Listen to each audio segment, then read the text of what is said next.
YSRCP party అనేది ఇంకొకటి ఏంటంటే జగన్మోహన్ రెడ్డి అంటేనే ఒక క్రిస్టియానిటీకి సంబంధించిన వ్యక్తిగా ఆయనకి ఒక ముద్ర వేసేసి అంబేద్కర్ పుత్రుడుగా అంబేద్కర్ విగ్రహాన్ని మనకు విజయవాడలో అంత పెద్ద విగ్రహాన్ని తీసుకొచ్చి రాజ్యాంగ నిర్మాత అయినటువంటి ఈ రాష్ట్రంలో ఇలా కాదండి దేశంలోనే ప్రతి ఒక్కరు కూడా ఆయనకి పూజించాలి మనం. ఎందుకంటే ఈ రోజు ఇలా ఉన్నామంటే దానికి కారణం ఆయనే. ఇప్పుడు ప్రతిది కూడా మీరు ఎన్నికలు ఎలా జరపాలి, ఇప్పుడు మీరు ఎలియన్స్ లోకి ఎలా వచ్చారు, న్యాయ వ్యవస్థ కానీ ప్రతి దాన్ని కూడా అందులో పొందుపరచబడి ఉన్నది. దాని ప్రకారమే మనం అంతా కూడా నడుస్తున్నాం. అటువంటి వ్యక్తిని అవమానించి ఈ రోజు జగన్మోహన్ రెడ్డి అంటే కేవలం ఒక క్రిస్టియానిటీకి సంబంధించిన వ్యక్తి, ఆయన అంబేద్కర్ నే ఇది చేస్తారు, ఎస్సీలనే సపోర్ట్ చేస్తాడు. గత 5 సంవత్సరాల్లో మతాన్ని పెంపొందించారు చెప్తారు. దాని ఏం చెప్తారు? ఏ మతాన్ని అండి? క్రిస్టియానిటీ ఎందుకు మతాన్ని పెంపొందించడం ఏంటి సార్? గౌరవాన్ని పెంపొందించారు. మత మార్పిడులు జరిగినాయి విజయవాడ కృష్ణానది దగ్గర కూడా మత మార్పిడులు అనేది. సార్ ఇప్పుడు నేను ఒకటి చెప్తాను, మిమ్మల్ని నా దారిలోకి రండి అని చెప్పి నేను చెప్తాను, నాకంటే బుద్ధి లేదు, మీకు కూడా లేనట్టేనా? చెప్పండి. దానికి మత మార్పులు జరిగాయంటే ఇప్పుడు నేను తీసుకొస్తాను, ఫలానా అని చెప్తాను, ఫలానా చేయండి అని నాకు నచ్చిన విధంగా నాకు నమ్మకం ఉన్నది, నాకు విశ్వాసం ఉన్నది. గత 5 సంవత్సరాల్లో హిందువుల మీద దాడులు జరిగినాయి, గుడులు విధ్వంసం చేశారు, హిందువుల మీద దాడులు జరిగినాయి, రాముడు తలకాయ కూడా బొమ్మాయిగా అని చెప్పి అన్నారు, ఆ నాయకుడు అని చెప్పి అంటారు. సార్ దాదాపు చంద్రబాబు నాయుడు గారి హయాంలో ఉన్నప్పుడు రోడ్లు విస్తీర్ణని చెప్పేసి విజయవాడలోని ఎన్ని గుళ్ళు నాశనం చేశారో మీకు తెలియదా? అది మీకు తెలియని విషయమా? 2014లో కానీ అంతకు ముందు కానీ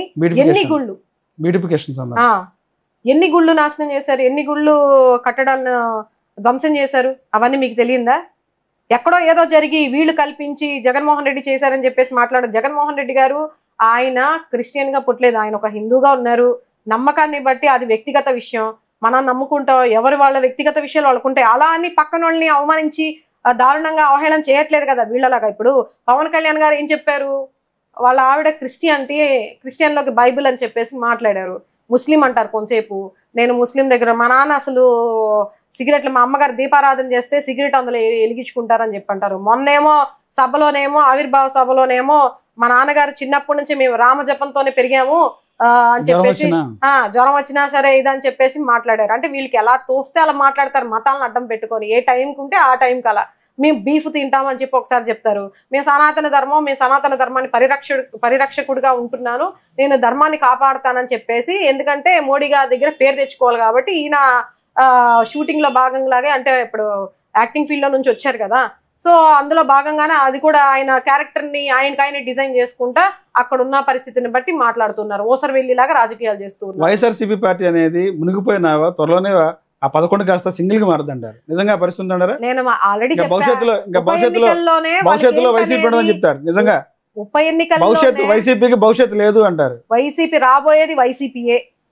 రాసి పెట్టుకోండి, రాబోయేది వైసీపీయే. ఎవరు ఎన్నన్నా గతంలో కూడా చంద్రబాబు నాయుడు గారి పని అయిపోయిందని చెప్పేసి అన్నారు. ఇప్పుడు ఎలా వచ్చింది, ఏ విధంగా వచ్చింది? రావాలనుకుంటే 1,00,000 దారులు ఉంటాయి సార్. ఇప్పుడు ఈ రోజు వీళ్ళు అధికారంలోకి కేవలం ప్రజలు నమ్మి ఓట్లేస్తే వచ్చారా? పూర్తిగా 3 పార్టీలు కలిస్తే, ఒక ప్రధాన పార్టీ 2 ప్రాంతీయ పార్టీలు కలిసికట్టుగా వస్తే వాళ్ళకి ఆ మాత్రం సీట్లు వచ్చాయి. ఒక్కొక్కరిని సింగిల్ గా పోటీ చేయమని చెప్పండి. టీడీపీ ఇప్పుడు గేట్లు తీస్తే మొత్తం ఉన్న 11లో 10 రెడీగా ఉన్నారు. నిజమేనంటారు?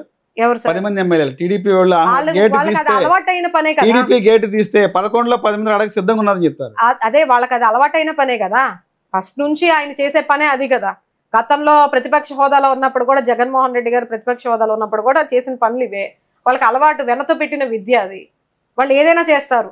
గత 5 ఏళ్ల కాలంలో జగన్మోహన్ రెడ్డిని రాముడు దేవుడు మా గుండెల్లో ఉన్నారన్న నాయకులంతా ఏమైపోయారు? ఈ రోజున పార్టీ నుంచి బయటకు వచ్చేసారు. ఎవరు వచ్చారు? ఎవరో ఒకళ్ళు 2 ముగ్గురు వెళ్ళిపోతే వాళ్ళు ఏదో పార్టీ ఏటూగా ఉన్నటువంటి విజయసాయి రెడ్డి బయటకు వచ్చేసారు. అదే సార్, ఇప్పుడు అధికార వ్యామోహం. జగన్మోహన్ రెడ్డి గారి కోసం పాదయాత్ర చేసిన షర్మిల గారు ఈ రోజు ఏం మాట్లాడుతున్నారు?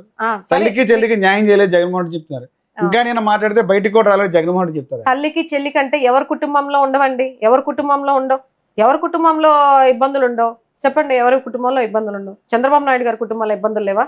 చంద్రబాబు నాయుడు గారు ఇప్పటి వరకు సీఎంగా ఉన్నారు కదా, ఆయన తల్లిదండ్రులు కానీ, వాళ్ళ తమ్ముడిని కానీ, వాళ్ళ చెల్లెళ్ళు కానీ ఎంతమందిని ఈ రోజు పబ్లిక్ ఎవరికన్నా తెలుసా? మీకు తెలుసా?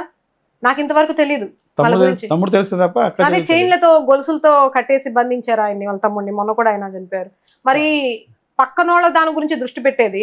ఒకడు మాట్లాడేటప్పుడు మన కుటుంబం ఏంటి, మన కుటుంబంలో ఉన్న ఇబ్బందులు ఏంటి, మన తల్లికి ఎంత న్యాయం చేసాం, మన చెల్లికి ఎంత న్యాయం చేసాం అనేది కూడా ఆలోచించుకోవాలి. ఈ రోజు ప్రతి ఒక్కళ్ళు మాట్లాడేవాళ్ళు వాళ్ళకి ఏ ఇబ్బందులు ఉంటాయి, ఈ రోజు కాకపోతే రేపైనా ఎప్పటికైనా సరే రక్త సంబంధం అనేది ఏ రోజుకైనా వాళ్ళ కలహాలని. ఇప్పుడు మీరు అంటున్నారు విజయమ్మ అని, విజయమ్మ జగన్మోహన్ రెడ్డి గారికి ఇప్పటికీ కూడా వాళ్ళు ఎక్కడైనా కలిసినప్పుడు కూడా వాళ్ళ మధ్య ఉన్నటువంటి బంధం, ఆ బాండింగ్ ఎలా ఉంటుంది అనేది ఒకసారి గమనించండి.